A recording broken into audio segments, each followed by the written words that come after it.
नमस्कार, स्वागत है आपका हमारे चैनल पर। मैं हूं आपके साथ शिप्रा सैनी। कांग्रेस पार्टी के नेता राहुल गांधी भारत जोड़ो यात्रा पर निकले हैं, लेकिन उनकी इस यात्रा में कई रोड़े भी अटक रहे हैं। इस दिशा में अब आपको बता दें, राष्ट्रीय बाल अधिकार संरक्षण आयोग ने राहुल गांधी की इस भारत जोड़ो यात्रा पर एक्शन लिया है। जी हां, उन्होंने दरअसल इलेक्शन कमीशन से शिकायत की है कि बच्चों का इस्तेमाल इस भारत जोड़ो यात्रा में किया जा रहा है। और जो खबर सामने आई है उसके मुताबिक राहुल गांधी की यात्रा पर अब NCPCR यानी राष्ट्रीय बाल अधिकार संरक्षण आयोग ने इलेक्शन कमीशन को चिट्ठी लिखी है और इस यात्रा में बच्चों को शामिल करने पर यह शिकायत दर्ज कराई गई है। दरअसल हाल ही में कुछ ऐसी तस्वीरें सामने आई हैं। सोशल मीडिया पर भी कई लोगों ने इस यात्रा से जुड़ी तस्वीरें शेयर की हैं। खासतौर पर ये तस्वीरें केरल से सामने आई हैं, जहां तमाम बच्चे जो हैं वो इस पद यात्रा में राहुल गांधी के साथ नजर आ रहे हैं। साफ तौर पर तस्वीरों को अगर देखें तो ये समझा जा सकता है कि किस तरह से बच्चों का भी इस्तेमाल इस यात्रा में हो रहा है और तमाम ऐसे बच्चे हैं जो राहुल गांधी के साथ कदम से कदम मिलाकर चल रहे हैं। बेहद कम उम्र के ये बच्चे हैं जो कि तस्वीरों में नजर आ रहे हैं। कोई राहुल गांधी को गुलाब दे रहा है तो कोई शशि थरूर जो हैं कांग्रेस पार्टी के लीडर, वो दरअसल बच्चों को गोदी में लिए हुए हैं।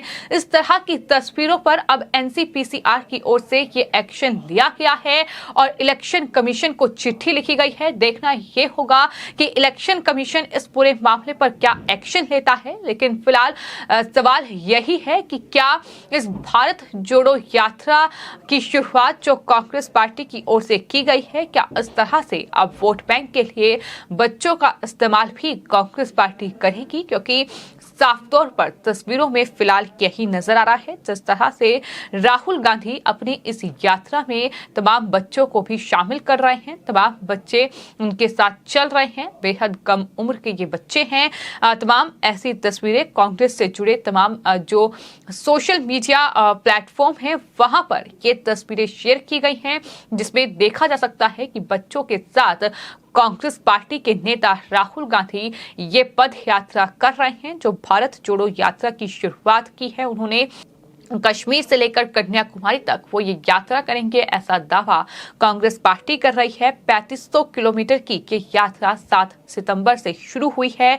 150 दिन तक चलने वाली इस भारत जोड़ो यात्रा के लगभग 5 से 6 दिन बीत चुके हैं, लेकिन सियासत इस पर काफी ज्यादा गरमाई हुई है।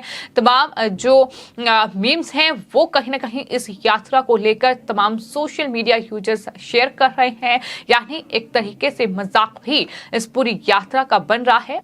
वहीं आपको ये बता दें कि कांग्रेस पार्टी के नेता राहुल गांधी की इस भारत जोड़ो यात्रा को लेकर जहां एक तरफ बीजेपी लगातार कांग्रेस पार्टी पर हमलावर है, बीजेपी लगातार कांग्रेस पार्टी का मजाक बना रही है कि किस तरह से कांग्रेस पार्टी जो भारत पहले से ही कश्मीर से कन्याकुमारी तक जुड़ा हुआ है, तो आखिर वो क्या जोड़ना चाहती है, ये सवाल कई बीजेपी लीडर्स की ओर से दागा गया है। लेकिन इसके बाद अब इसको लेकर आपको बता दें, CPIM की ओर से कांग्रेस पार्टी पर निशाना साधा गया है और राहुल गांधी की इस पद यात्रा पर तंज कसते हुए CPIM ने सवाल उठाते हुए कहा है कि अगर राहुल गांधी को बीजेपी और RSS से लड़ना है तो केरल में इतनी लंबी पद यात्रा का आखिर क्या मतलब है।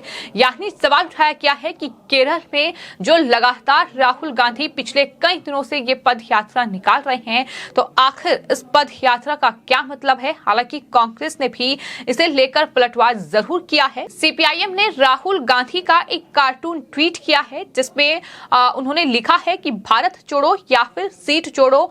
केरल में 18 दिन, यूपी में 2 दिन, बीजेपी RSS से लड़ने का अजीब तरीका है। तस्वीर में केरल के नक्शे को लाल रंग में और यूपी के नक्शे को भगवा रंग में दिखाया गया है। इसके जवाब में कांग्रेस महासचिव जयराम रमेश ने हालांकि CPIM की आलोचना की है, उन पर पलटवार भी किया है। वहीं आपको ये बता दें कि जयराम रमेश ने दरअसल CPIM को ही नसीहत दे दी है और कहा है कि CPIM को होमवर्क करना चाहिए कि पूरी यात्रा की योजना किस तरह बनाई गई है।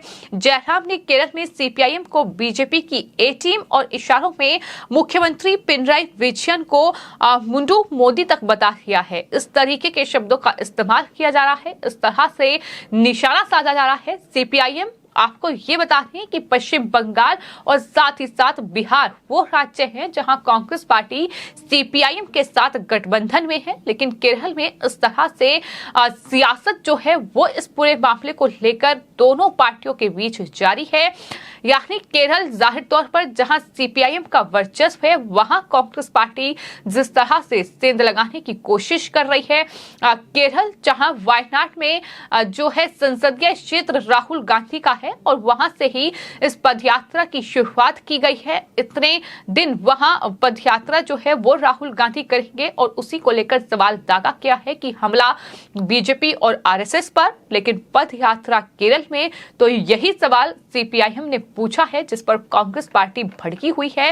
लेकिन फिलहाल हम लगातार देख रहे हैं कि कांग्रेस पार्टी की इस भारत जोड़ो यात्रा को लेकर सियासत बेहद ज्यादा गरमाई हुई है। वार पलटवार का दौर लगातार जारी है, जहां बीजेपी भी राहुल गांधी और कांग्रेस पार्टी पर हमलावर है, क्योंकि जिस तरह से कांग्रेस पार्टी एक के बाद एक बीजेपी और आरएसएस को घेरने के लिए नई नई तरकीब निकाल रही है, जिस तरह से जो आरएसएस की ड्रेस है वो दरअसल ट्वीट किया गया और उसमें आग लगाती हुई दिखाई गई, उसके बाद सियासत कहीं ना कहीं इस पूरे मामले को लेकर और ज्यादा गरमाई है।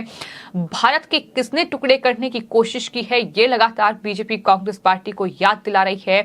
अब भारत को किसने कब विभाजित किया है ये लगातार याद दिलाया जा रहा है। तो उस तरह से लगातार वार पलटवार का दौर जारी है, लेकिन जिस तरह से इस पूरी यात्रा में राहुल गांधी और कांग्रेस पार्टी बच्चों का इस्तेमाल कर रही है, जिस तरह से शशि थरूर की गोद में बच्चे नजर आ रहे हैं, वो अपने आप में हैरान कर देने वाली तस्वीरें हैं। और यही वजह है कि अब इस पूरी तस्वीरों पर और इस तरह के पूरे मामलों पर जो राष्ट्रीय बाल अधिकार संरक्षण आयोग है उसने एक्शन लिया है और इलेक्शन कमीशन को इस बारे में चिट्ठी लिखी है। लेकिन देखना यह होगा कि इलेक्शन कमीशन अब राहुल गांधी की इस भारत जोड़ो यात्रा पर क्या एक्शन लेता है। फिलहाल आपकी इस पूरे मामले पर क्या राय है हमें कमेंट बॉक्स में जरूर लिखें और चैनल को सब्सक्राइब करें। धन्यवाद।